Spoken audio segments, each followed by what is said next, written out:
You've seen the new Hyundai Ioniq 6 in this show. It's all about style, but I can tell you there's plenty of substance there as well. In the meantime, James has been spending some time in the Hyundai Ioniq 5. And do you want to sound like an automotive engineer? Well, here is some knowledge about the Hyundai Ioniq 5 that is sure to impress your friends.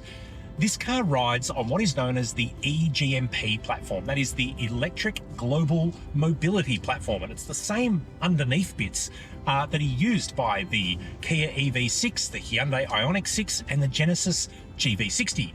And what that means that if you're spending about $70,000 on the entry-level Ioniq 5, you get all the benefit of that technology and development of cars that cost well over $100,000.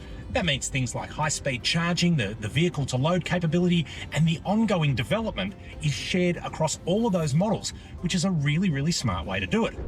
The other key benefit of the Ioniq 5 is that using that platform, it makes this car a ground-up electric car. And you may hear that term sort of bandied around, but what that means is that the engineers started with a clean sheet of paper. They didn't have to make compromises based on petrol drivelines and other models in the range that aren't electric, which means you get a tremendously spacious interior here. There's a flat floor, there's heaps of legroom in the back. This center console can slide back and forth. You can even recline the front seats in some models to what Hyundai call a lounge room mode, but it shows that we can have a really clever car that is also a really, really cool car.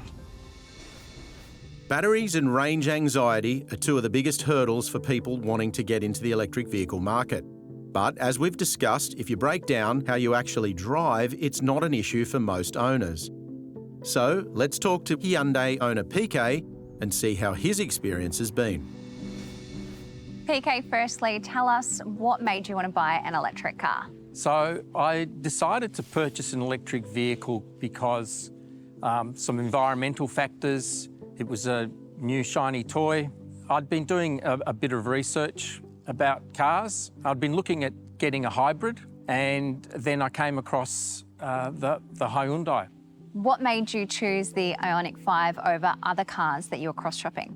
Yeah, I like the fact that it was designed from the ground up to be an EV. It wasn't a petrol car with a transmission tunnel with a battery pack tacked onto it. So that helped with the decision in terms of its design. The reviews all said that it was much larger inside than it looked like. So there were all those little factors. Have you travelled long distances with your car?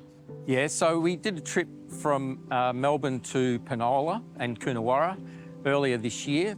So we topped up at a fast charger just outside Ballarat. Have you come across any hairy moments when out on a road trip? Heading back for the fast charger outside Ballarat, the highway was closed and we had to detour, and I had two choices and I think I ended up choosing the longer choice, and we got down to zero charge on the car. So that was a bit of range anxiety kicked in there. The detour was probably about added an extra 15 kilometres or so. And so we ended up sort of bush bashing, going up dirt roads and things to try and get to this fast charger. But like an ICE car, when it says zero, there's still something left in the tank. And so luckily we were able to get to the fast charger, and from zero up to about 80% took 20 minutes. So that's one of the differences than using a petrol-driven car. You need to think ahead as to where you're going to charge, what sort of charger it's going to be, whether you need to bring your own cable. Some places have come with cables and other places don't, but you do have to plan ahead. What do you think the future looks like for electric vehicles in Australia? That's the way that it's going to go, definitely. We need more charging infrastructure and we need more of it out in the regional areas, but otherwise it's definitely the way to go. And I can see that over time batteries are going to get better, the range is going to increase, and it's going to be very commonplace.